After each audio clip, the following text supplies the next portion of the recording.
Aquarius, Sun, Moon, Rising, Venus, Cross Watchers. February reading ninyo. Tingnan natin ano yung mga posibleng ganap, paparating, mga mensahe na dapat nyong marinig. Maraming salamat Aquarius, kung matagal ka man dito or bago, sa pag-drop by para manood ng mga readings ko. So, palaging pagsubaybay, palaging pag-share ng mga readings, malaking tulong po yan. Maraming salamat din sa mga nagpapadala ng super thanks stars, mga nag-a-avail ng membership subscription, pati na rin yung mga nag-a-avail ng private readings ko. Regarding private readings ko, lahat ng detalye na kailangan nyo nakalagay sa description.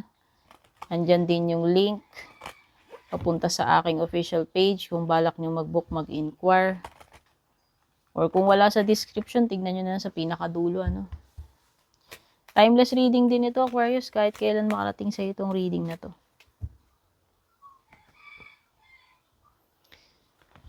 Ito yung blockage na kailangan mo i-surrender para maging maaliwalas yung February mo, no? Surrender stubbornness, yung unang-unang card mo. If you're tensing up or taking a rigid stance about something, gently observe yourself and become more yielding. This will help you communicate more lovingly with others and yourself. I-surrender yung pagiging matigas. Matigas ang ulo. Yan yung kailangan mo. Or yung pagiging, makitid yung pananaw. Yan, isa yan. Okay? So, yan yung kailangan mong ayusin na blockage.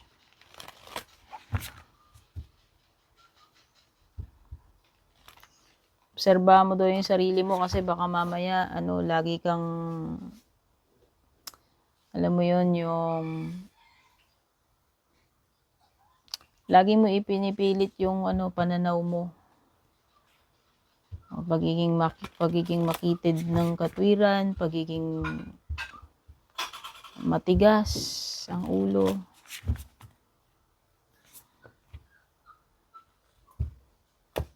Trust. Okay, trust means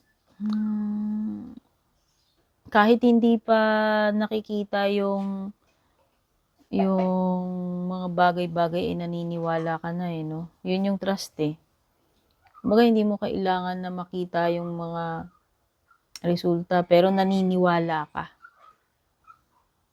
Okay, siguro importante yung pagtitiwala or pagsusurrender o ano man itong mga expectations mo, Aquarius, this February.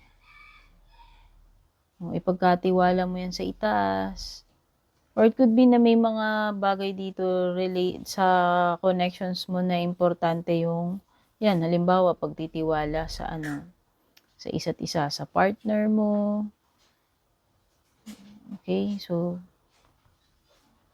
importante yung having faith and paniniwala.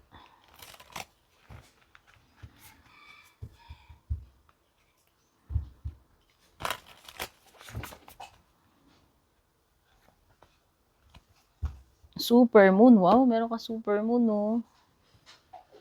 Natin yung sinasabi rito. Emotions are running high. Kasi may super moon. Baka itong February sa'yo is emotional, Aquarius. Siguro may mga pangyayari or may mga triggers para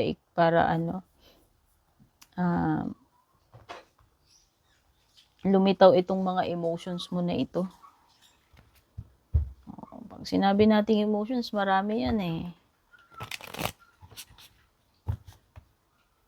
Pwede kang maging sensitive. Tingnan natin, ano pa yung ibang mga mensahe sa'yo.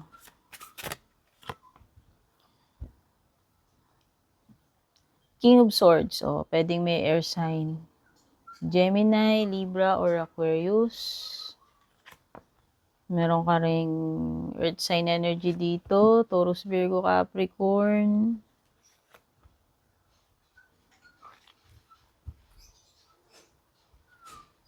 Pwede rin may Virgo.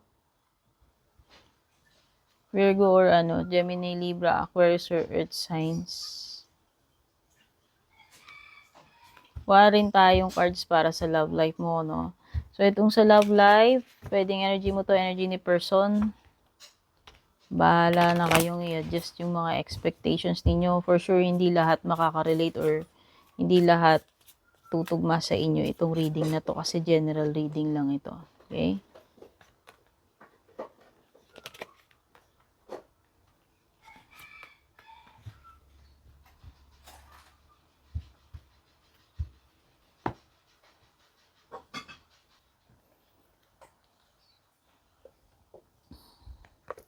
Mga matters na kailangan mong ayusin, asikasuhin. Pwedeng may decision making na gagawin ka. Importanteng decision making ngayong February. Meron ditong person na conceited, yun yung nafe-feel ko rito sa King of Swords.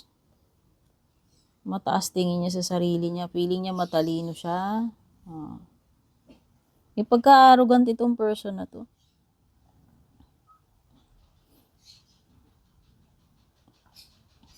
At wala siyang patience sa mga tao na sorry yung mga STUPID. Yan, pwedeng maiksi pasensya niya sa mga ganon. Matalino yung person na yan, kaya lang hindi siya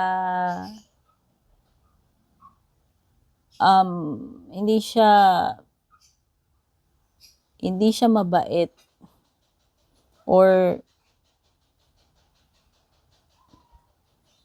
paano ko ba sasabihin?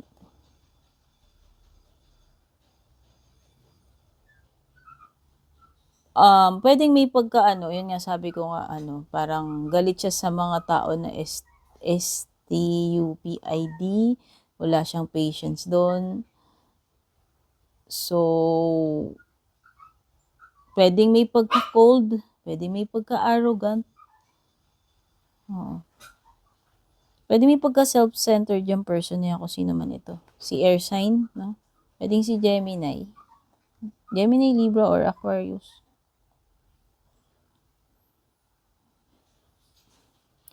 Or someone here na ginagamit niya yung katalinuhan niya sa hindi magandang paraan.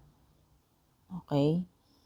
Ayan. Kung ano man yung gawain na yun, hindi ko alam. Or kung sino man niya sa may person na ganyan dyan. Nakikita ko na magiging very busy ka. Meron something dito na mag-o-occupy ng time mo. Hindi ko alam ano tong pagkakaabalahan mo, tututukan mo to. Pwedeng may mga deadlines ka dito, tambak trabaho, no? Sub-sub ka dito, yan nakikita ko. Nakikita ko magiging fulfilled yung February mo kasi marami kang magagawa, for sure. Oo. Kaya lang, marami kang magagawa pero nakikita ko pa rin, despite dun sa ibubuhos mo lahat yung oras mo dyan, sub-sub ka dyan, parang meron pa rin mga pending dito. Hindi mo lahat pa rin matatapos. Oo. So, I doubt na baka merong hindi makahabol sa deadlines dito, kung meron mo mga deadlines. Oo. Meron kasi incomplete task meron ditong something na hindi pa tapos with the world card. So, whether yung trabaho mo yung pinag-uusapan dito or meron bang something dito like an issue or problem na hindi pa rin tapos this February na magke-carry over pa sa susunod na buwan. So, yun lang yung nakikita ko. Okay? May decision making talaga, pwedeng may communication din with the King of Swords and Ace. Importante to. Importanteng pakikipag-usap. O baka may mga meetings or may taong importante yung magiging usapan ninyo.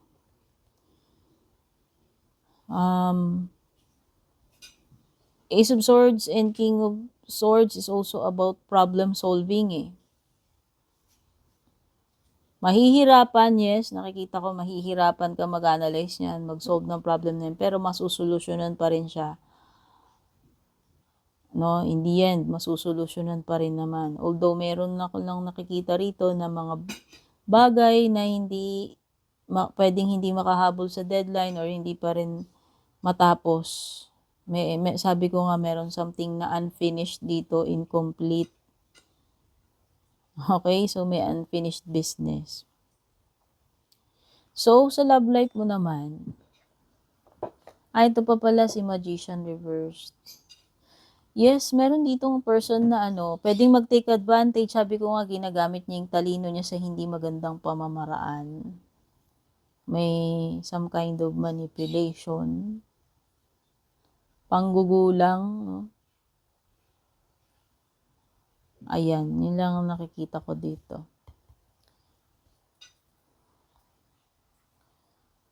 Siya wise pero sa hindi magandang paraan. So, sa love life mo naman, wow, ganda naman. So, wala akong nakitang negative dito. Pwedeng energy mo to, energy ni person. So, ang sinasabi dito, true love daw ito. So, whether ito ay current nakakonect mo, karelasyon mo, jowa mo, asawa mo, or paparating pa lamang sa itong person na to kung bagong person. True love. This is true love. A deep and enduring connection going beyond superficial attraction. So, malalim siya. Hindi siya lang about looks, etc. Kundi more on spiritual itong connection na to.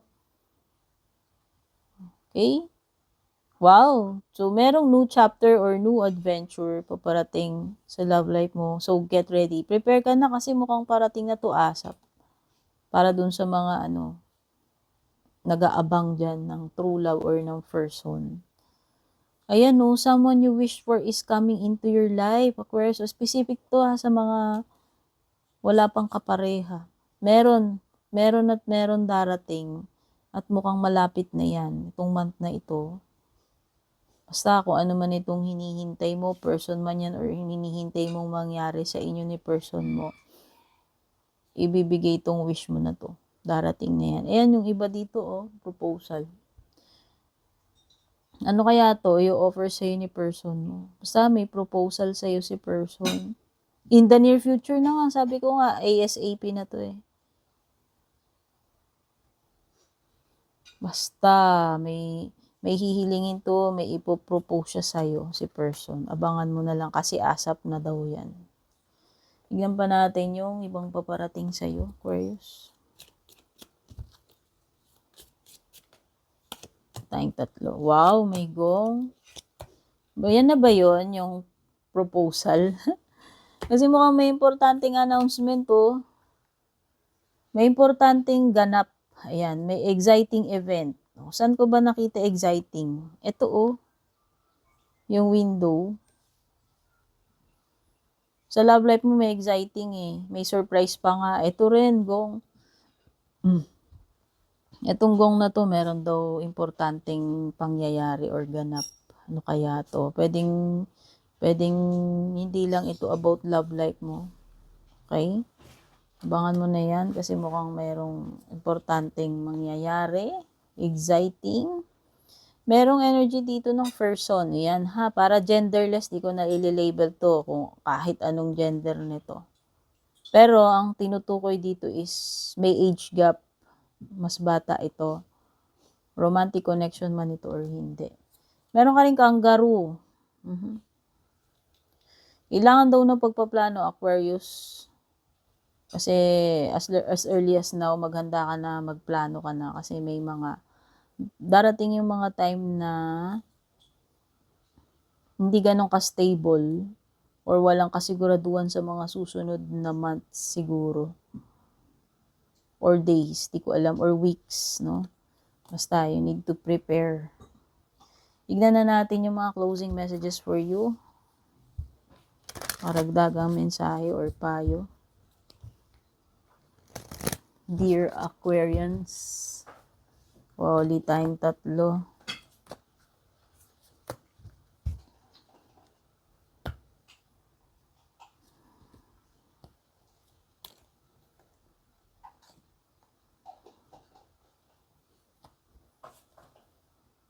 Alam mo, meron something dito na depende yung magiging outcome sa faith mo.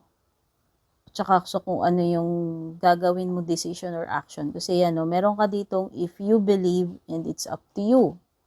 So, depende na talaga sa iyo, Aquarius. Kung kailan, kung papaano, anong gagawin mo decision or action.